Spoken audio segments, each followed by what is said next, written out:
So the California Boys and Men of Alliance for Boys and Men of Color is a pretty straightforward group, and it is a coalition of the willing that is committed to the idea that young men of color are like a really important asset to their families, to their communities, or the city they're in, or the state. The California Alliance for Boys and Men of Color was really started to create a process and a vehicle for our state and local partners throughout California to really have an opportunity to be able to have the capacity to influence public policy at the state level. We talk to these young men and they talk about the trauma that they're experiencing in their lives and their inability to focus in school because they've just had their cousin murdered last week, or domestic violence is happening in their home, or drugs and alcohol or risky behavior. Their ability to focus and achieve in the education system is just absent. Talking about some of the challenges these guys deal with, I mean, it just amazes me. Like, it literally amazes me how every single one of these guys has come from some sort of real life struggle. I could have easily said I give up and just threw everything away. There was times throughout my life where school seemed hopeless, not only because it's just school and you have homework and stuff, but also because there were certain times in my high school life where I was homeless, where I had to struggle just to survive. See, I grew up with my mom, but my mom, she couldn't take care of me, so I ended up in foster care, and then I just was going from house to house and stuff, and then there's a lot of stuff I thought was right, but it was wrong, like stuff I thought it was important, like hanging out with friends, going out, you feel me, having material things, clothes and shoes, going out, taking people's stuff that don't belong to me, I had to learn the hard way. I actually lost one of my closest friends right here to violence. He had come to the store. We were actually kicking it, and he came to the store real quick to grab something. Seen someone on his way in that didn't like him. Ever since then, I kind of really don't come to the store often. It just brings back memories. The only time I'll come is kind of just to say a little prayer. I know what negativity is. I grew up all over around negativity. Foster care, my parents were locked up, drug infested. So I try to open doors for the youth because I know what negative looks like, and I get a little bit of positivity, and I just like a mirror. I just shine it, trying to shine it off of me so I can show my brothers what positivity looks like and trying to promote positivity. Right now there's 4 places in California that have pulled together both youth and system and other kinds of folks that literally they do have local campaigns going that you can actually feel in touch. And so that would be the folks that do work in Oakland, Fresno, LA, and in Stockton.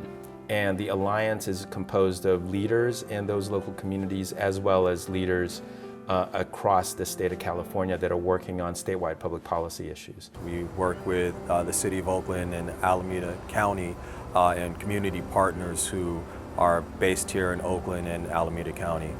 We do convenings with our community partners, our systems leaders, with youth providers and youth themselves to advance an equity agenda for young men of color and their families. We launched our campaign to keep school police officers away from young men, young ladies, young infants, children, anything. Okay, we're not saying don't patrol the schools, keep the environment around the schools safe, but inside the schools, on campus, the students aren't safe. Well, our mission is to get more restorative justice counselors, and we're trying to stop willful defiance, get it implemented in the schools. So we got this thing we call training for trainers, where we getting people together, we're training other people from different schools so we can get it implemented all over LAUSD. The key part of the strategy is getting elected officials at the state and local levels to make policy. And part of the way you do that is by communication, kind of creating settings where you can learn about the issues and be able to hear from youth leaders how they're impacting them. So the Select Committee is a way to build champions and harness the leadership of people who are actually in decision-making, authority over the state of California. The Select Committee was formed in 2011 by Speaker John Perez, and it was clearly demonstrated a need to address some of the concerns that are impacting young boys and men of color throughout the state of California. Great opportunity to hear from young folks directly about how their lives are being impacted and allow us to go back and formulate some type of legislation. They allowed me to share my story, and I didn't really know how much of an impact my story would be. So like people were like noticing me, and you know, it felt good to be noticed. That's what I've seen the change, is when they organize and they understand how impactful their voices can be, Sacramento listens. It might take them a little while, but it takes them less time when they hear it from those on the ground than for us that are, you know, in the suits doing the work every day. There's a lot of real value in that, in saying that these are issues that we've inherited. You know, we didn't create the process of gentrification. We didn't create the process of defunding schools. We didn't create the process of mass incarceration. But one thing I do want to uplift is that we do feel those deep impacts as a community, and our young people feel it for their generation very directly.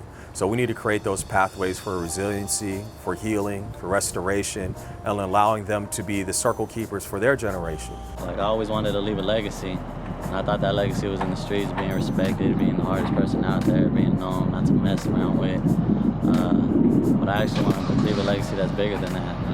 Someone that's actually known in this world for something positive. Yeah, so Fathers and Families has been a great help to me, supported me when I was on rock bottom, built me up little by little when no one else thought I could make it. And I love and respect Fathers and Families for that. You know, they have hope in you when no one else does. They helped me out tremendously. They changed my life. They my mentors. I look at them as father figures, though, as dads, because like I never had a dad. Like, you feel me? So it's like, what they helped me with, like, they taught me a lot of stuff, how to treat a woman, how to tie a tie, just all type of things. Like, it's crazy. They've given me a foundation, and from there I think I've matured, and you know, I do get comments from the allies that are there that, you know, I have improved, and I think it's thanks to them and just thanks to the opportunities they've given me, because they're, you know, I've even got a job from BMOC. I'm working at a thrift store right now, but they've also given me a new mentality that I can succeed in.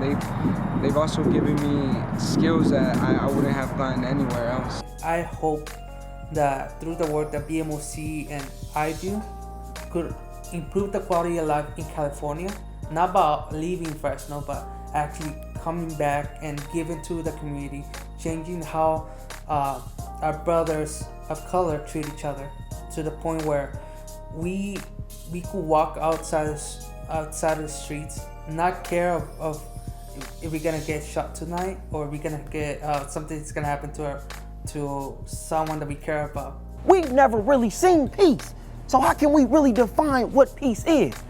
So becoming part of this organization, I'm on my own little journey right now trying to find the definition of peace. And if we can't really find it, then we might as well create our own reality of what peace is.